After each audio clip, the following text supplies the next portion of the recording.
Ak hovoríme o reálnom stave perspektívnych politických síl, treba si uvedomiť, že staré štruktúry, hrubo porušujúce suverenitu členských štátov a terorizovanie nových politikov nemá hranice.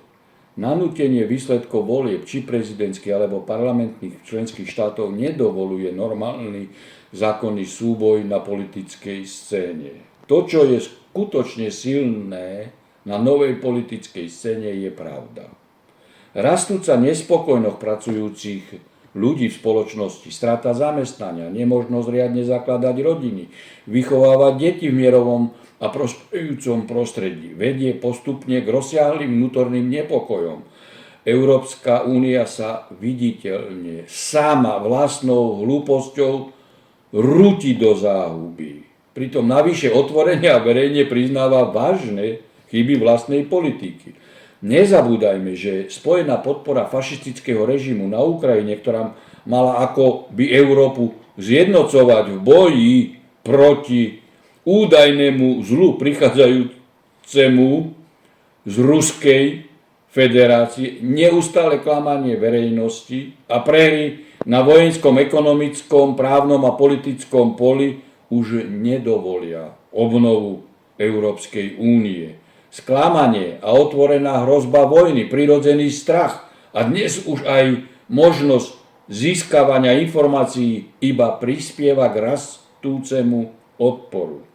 Ako som už konštatoval, táto politika povedie k postupnej výmene politických síl, k reálnemu záujmu o mierové spolužitie a k obnoveniu hospodárskej a sociálnej stability v Európe. To však neznamená, že Európska únia sa zmení zo zlej, zvrátenej a nenormálnej na normálnu.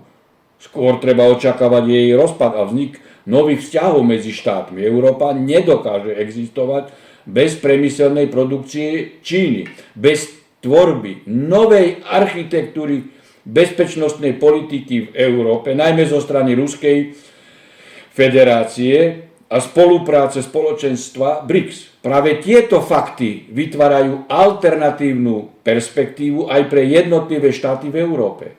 Veľmi záleží na udržaní mierovej cesty týchto procesov. Existuje tu isté aj hrozba zániku niektorých štátov, zmeny hraníc a nekompromisnej vnútornej konkurencie medzi nimi.